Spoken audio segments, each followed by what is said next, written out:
નમસ્કાર, જય શ્રી કૃષ્ણ. હું છું પ્રદીપ, તમારા બધાનું સ્વાગત કરું છું ધ ઓરિજિનલ જ્ઞાન ચેનલમાં. સરસ મજાનો પ્રતિસાદ મેળ્યો બાદશાહનો સાળો ભાગ 1. આજે હું તમારી સામે લઈને આવ્યો છું બાદશાહનો સાળો ભાગ 2. ગેરંટી આપું છું કે આ સ્ટોરી પણ તમે ક્યારેય ભૂલશો નહીં.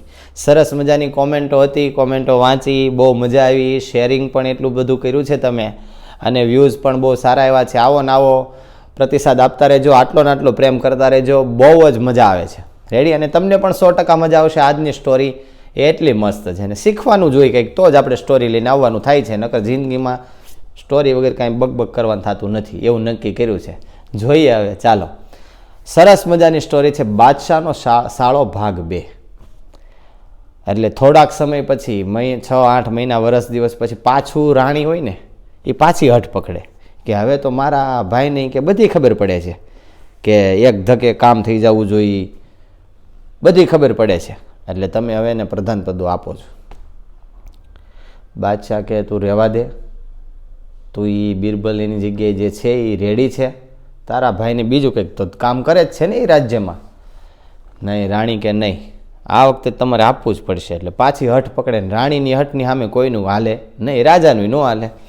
એટલે બોલાવો કે બાદશાહના હાળાને. તો બાદશાહનો હાળો આવે એ કે હાળાજી, હું અને તમારી બેન અમે જ આવી છીએ, યાત્રામાં નીકળવી છે મહિનો દિવસ માટે, અને મહિનો દિવસ માટે તમને આખું રાજ્ય સંભાળવાની જવાબદારી આપું છું. એટલે કાલે દરબાર ભરાય ત્યારે તમે રાજગાદી, તમને 1 મહિના દિવસ પૂરને કાર્યકારક બની જશો તમે રાજા. વાંધો નહીં, પ્રધાન પદું મેન મળે છે. એટલે રાજાનો હાળો, બાદશાહનો હાળો તો ખુશ થઈ જાય ને બાદશાહની જે રાણી હોય ને એનો તો પાર ન હોય, એટલી હસતી હોય, ખુશાલ હોય, અને પાછું ફરવાય મળે છે. એટલે એક હારે 2 નિશાન લાગી ગયા છે એને તો. એટલે બીજા દિવસે રાજ દરબાર ભરાય ને એમાં બધાય બેઠા હોય ને એમાં રાજા જાહેર કરે કે આ હું 1 મહિનો રાજા અને રાણી અમે 2 યાત્રા માટે નીકળીએ છીએ, હિન્દુસ્તાનની યાત્રા, આખા ભારતની યાત્રામાં નીકળવી છે. એટલે કાર્યકારી જે કંઈ પણ કારભાર છે એ બધોય મારા શાળાને સોંપું છું, અને શાળાને આગળ બોલાવે, શાળો આગળ આવે, અને બીજા સૈનિકો હોય ને રાજા કહે કે આને બધું આપી દો, સામાન, રાજ્ય સંભાળવા માટેનો સામાન આપી દો. એટલે બહુ મોટા મોટા ત્રાસ હોય, તાહડા સાદી ભાષામાં, એમાં ઢગલો હોય કરેલો અંદર, અને એના ઉપર સરસ મજાનો જાજમ પાથરેલો હોય, રૂમાલ પાથરેલો હોય.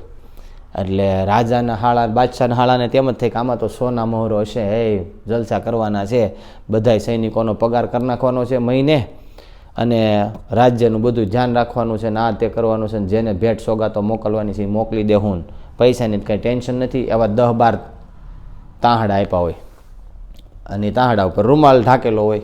એટલે બાદશાહનો હાળો તો ખુશ થઈ જાય. પછી રાજા અને રાણી તરત જ ત્યાંથી યાત્રામાં નીકળી જાય, અને પછી બાદશાહનો હાળો હોય ને એના રૂમની અંદર જાય, એના મહેલમાં, અને સૈનિકોને બોલાવે, લાવો અહીંયા ત્રાસ મૂકી દો બધાય. અને બધાય લાઈનમાં ત્રાસ મૂકી દે ને પછી ત્રાસ ખોલે ને તો અંદર શું હોય ખબર? કાથીના દડા હોય, કાથી, સિંદરી, દોરીના દડા હોય, મોટા જબરા, બધામાં દડા ગોળ ગોળ વીટેલા હોય, એના ઉપર રૂમાલ ઢાંકેલો હોય. એટલે બાદશાહનો હાળો તો માથું કંજોળે કે આનાથી થોડું રાજ્ય હાલશે, બધાય સૈનિકોને પગાર ને આન તેને બધું કેમ કરશું? એ તો હલવાણો એટલે એવો હલવાણો ને કે 4-5 દિવસ તેને ખબર જ ન પડી શું કરવાનું છે.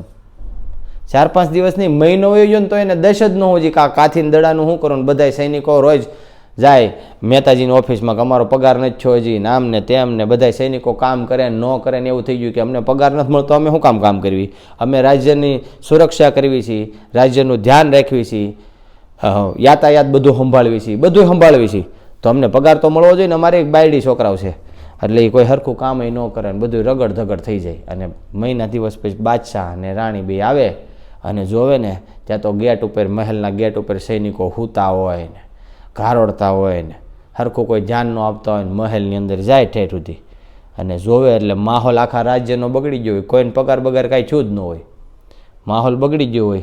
એટલે બોલાવે બાદશાહના હાળાને કે હું છું ભાઈ, આ કેમ આમ છું? એ કે રાજાજી, તમે કાથીને દડા આપી દીધા હોય તો મારે કાથીને દડાથી પગાર થોડો, કંઈ કાથી થોડો દઈએ કોઈ એને, હું મારે પગાર તો કરવો ને એનો, એ કેમ કરવો? એટલે એ કે એ મારાથી છું નથી, એટલે રાજા કોઈને પગાર નથી છો, કોઈને કાંઈ છો જ નથી રાજ્યમાં, કાંઈ પ્રગતિ જ નથી આખા રાજ્યની 1 મહિના પૂરતી. રાજા કે હવે આનું સોલ્યુશન કેમ કરવું? તો રાણી સામું જોવે, એ કે જો આ તારો ભાઈ, જો આને કંઈ ખબર પડે છે?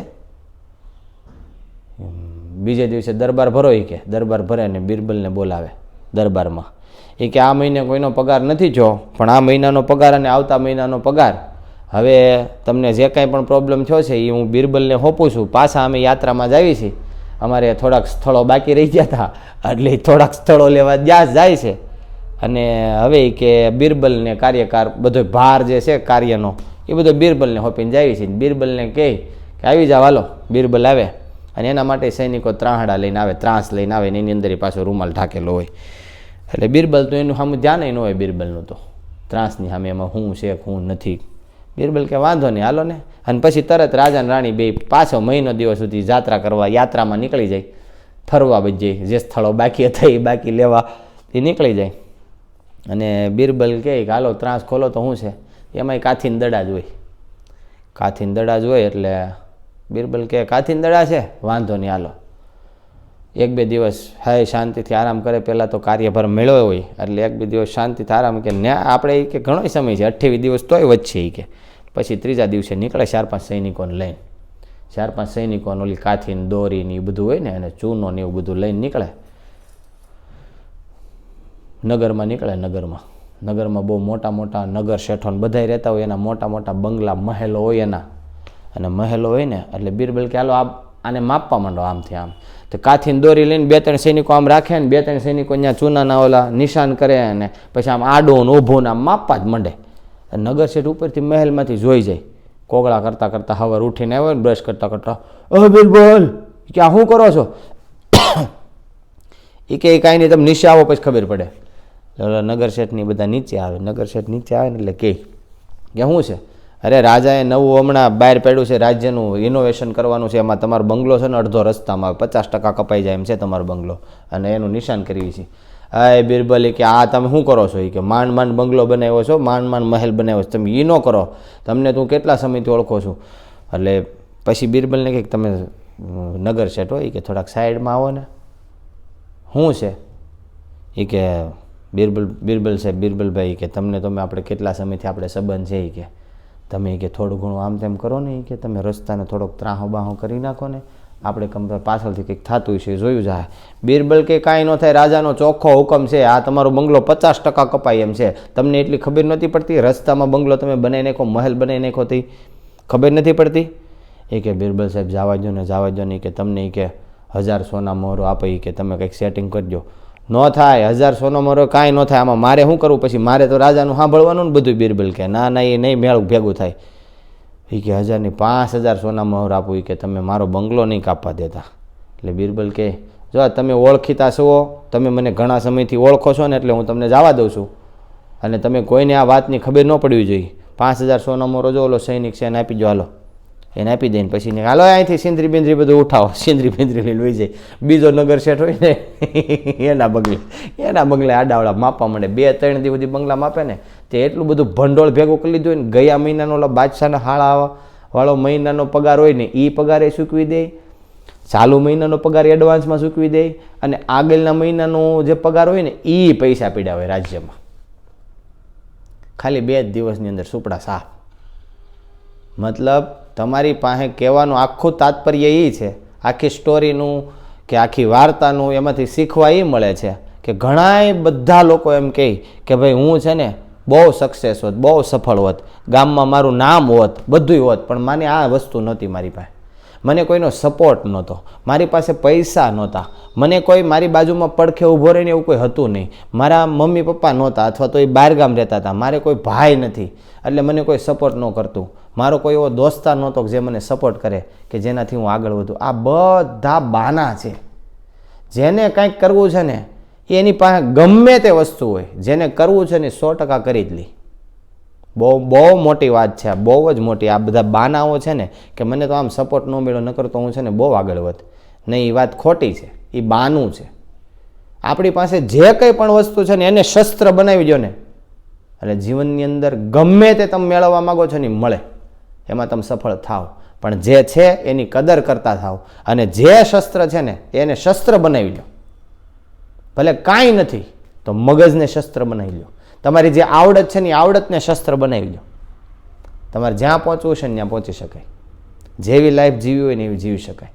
આપણને બધાને એમ થાય, એક સિમ્પલ વાત તમને એક ટોપિકની વાત કરું, સિમ્પલ, કે આપણને બધા એમ થાય કે અત્યારની પેઢી બહુ ભણી ગયેલી છે અને બહુ ભણેલી ને બહુ મોબાઈલ વાપરે ને બહુ બધું વાપરે, તો આપણને બધાને વેમ હોય, આપણી પેઢીને, મારી સમયની પેઢીને અથવા મારાથી નીચેની પેઢીને વેમ હોય કે અમારી બુદ્ધિ તો બહુ, અમારા બાપ દાદાની બુદ્ધિમાં કાંઈ નહીં, એને કાંઈ ખબર પડે નહીં, આમ ને તેમ ને એવું બધું કહેતા હોય ને.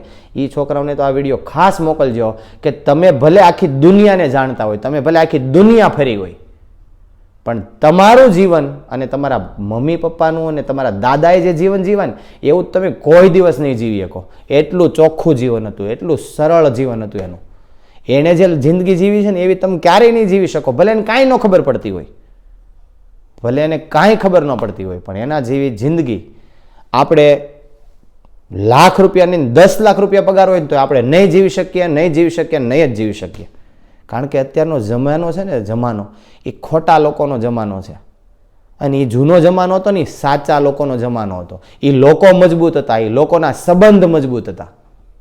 અને અત્યારે મેગી ખાવી ને મંચુરિયન ખાવું ને એવું બધું ખાવું, એમાં આપણામાં શક્તિ, આપણે તો મજબૂત નથી જ, આપણા સંબંધોય મજબૂત નથી.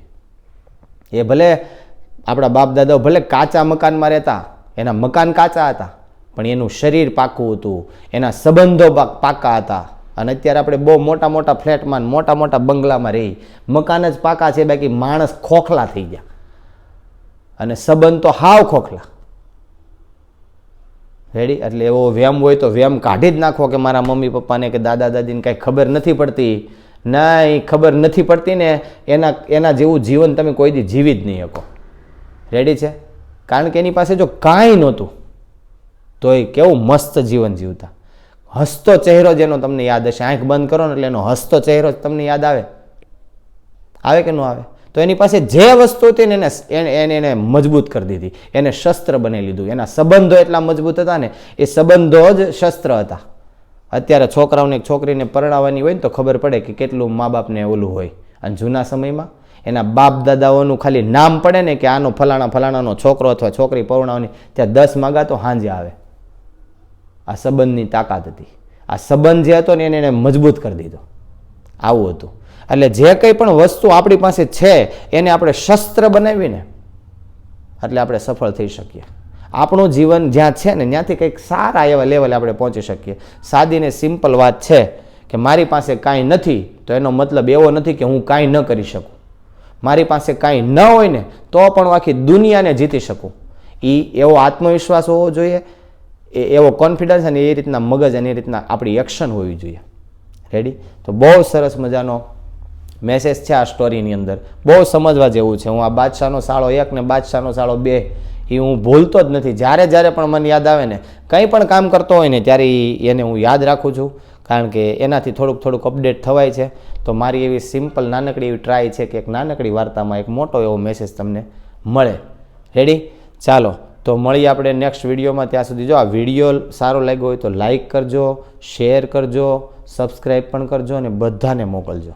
રેડી? તમે જેટલાને મોકલશો ને એટલો મને આનંદ થાય છે, અને સરસ મજાના બીજા નવી સ્ટોરી, નવી વાર્તા લઈને તમને સતત ને સતત મળતો રહીશ.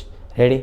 ચાલો મળીએ નેક્સ્ટ લેક્ચર નહીં, મારે બોલાઈ જાય એવું સ્ટુડન્ટોને બોલાતું હોય ને કે હાલો નેક્સ્ટ લેક્ચરમાં વાત, તો અહીંયા એવું બોલાઈ જાય છે જો.